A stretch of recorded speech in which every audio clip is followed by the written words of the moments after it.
Right now, somewhere in the world, a woman is giving birth in a hospital with an epidural, a fetal monitor, a trained surgeon on standby, and a sterile room designed specifically to keep her and her baby alive.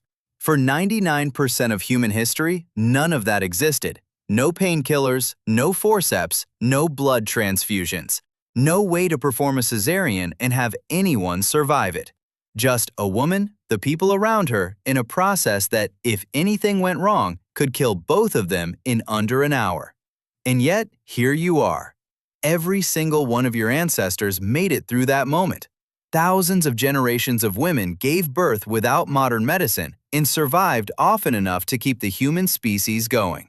Which means they weren't just hoping for the best. They had a system.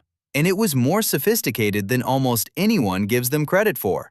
Let's start with what they were actually up against. Modern childbirth is dangerous even with all the tools we have. Without them, the risks multiply fast. Hemorrhage, infection, obstructed labor, a baby positioned wrong with no way to correct it. These weren't rare complications. They were regular features of human reproduction for hundreds of thousands of years. And ancient humans knew this. They didn't need medical textbooks to understand that birth was dangerous. They watched it happen. They lost people to it. That knowledge accumulated across generations into something that looked a lot like medicine, even if nobody called it that. The first piece of that system was community. For most of human prehistory, birth was not a private event. It was a collective one. Anthropologists studying modern hunter-gatherer groups consistently document the same pattern. When a woman goes into labor, the experienced women in the group come. They have been through this. They know what to watch for. They know what to do with their hands when a baby is slow to emerge. They know which position reduces pain. They know when something is wrong. This is not informal help. This is accumulated clinical knowledge passed mouth to mouth across thousands of years, held entirely inside communities of women, and almost never written down. The midwife is not a modern invention. She is probably one of the oldest specialized roles in human society. Archaeological evidence supports this. At sites going back tens of thousands of years, burial patterns show women buried with specific tools and objects that suggest specialized roles in birth and healing. In ancient Egypt, midwives were documented in papyri as early as 1550 BCE, but the practice they described was clearly not new. It had vocabulary, technique, and structure that only comes from deep institutional knowledge. Now let's talk about pain. Because ancient women felt everything. There was no epidural, no spinal block, no morphine. What they had was botany, and they were extraordinarily good at it. Across virtually every ancient culture, archaeologists and historians have found evidence of the same category of plants used during labor. Herbs that relax uterine muscles, reduce cramping, slow hemorrhage, or dull pain enough to make the process survivable. Blue cohosh, pennyroyal, ergot, raspberry leaf, and dozens of others appear in ancient medical texts from China, Greece, Egypt, and medieval Europe. Many of them contain compounds that modern pharmacology has confirmed have real physiological effects. This wasn't folklore. It was empirical knowledge built from generations of women trying things, observing outcomes, and teaching what worked to the next generation.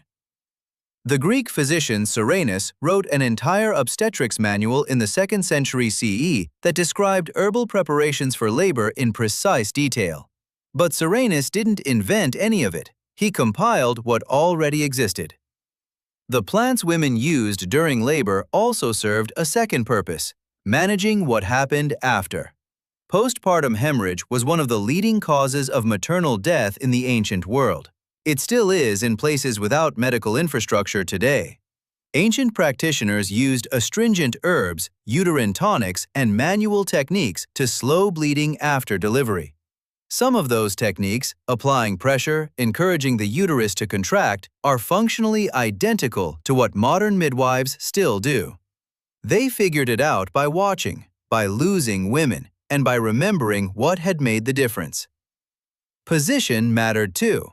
In most of the world, for most of history, women did not give birth lying on their backs. That position, still standard in many hospitals today, was introduced largely for the convenience of physicians, not for the benefit of the mother.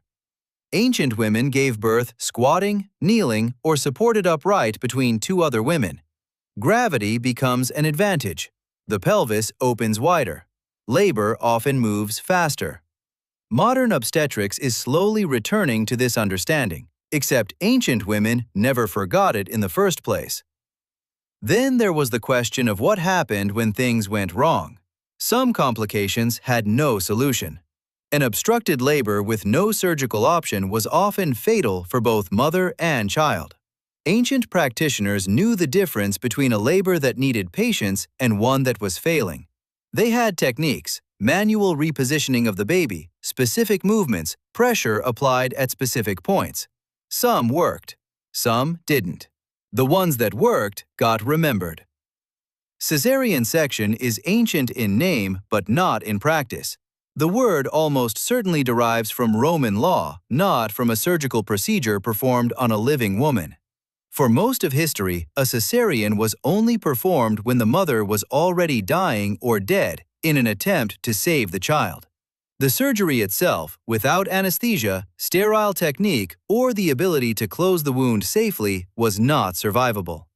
The first documented case of a woman surviving a caesarean was in Switzerland in 1500, and it was performed by her husband, a pig gelder, with no surgical training. She somehow lived. Nobody could explain why. What ancient women had instead of surgery was prevention. They monitored pregnancies closely. Experienced midwives tracked fetal position from early in the third trimester and used external manipulation, a technique now called external cephalic version, to turn a breech baby before labor began. This works. It is still used today. Ancient practitioners were doing it thousands of years before anyone published a medical paper about it. They also managed nutrition, rest, and physical activity during pregnancy in ways that reduced complications, not because they understood the biochemistry, but because they had watched enough pregnancies to know what made outcomes better or worse. Here is what all of this adds up to. For hundreds of thousands of years, women survived pregnancy and childbirth not by accident and not by luck. They survived because communities built systems around birth, because knowledge was treated as something precious enough to transmit across generations with care, because the women who knew the most were placed at the center of the process rather than pushed to the margins. Modern obstetrics has saved countless lives. Maternal mortality rates have dropped to fractions of what they were even 200 years ago. That progress is real, and it matters.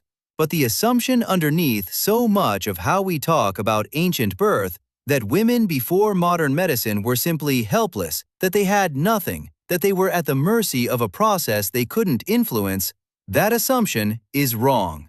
They had each other. They had generations of accumulated knowledge. They had plans that worked, positions that worked, hands that knew what they were doing. The hospital is not where human birth began. It is the most recent stop on a very long road that was built, one generation at a time, by women who had no choice but to figure it out. And they did.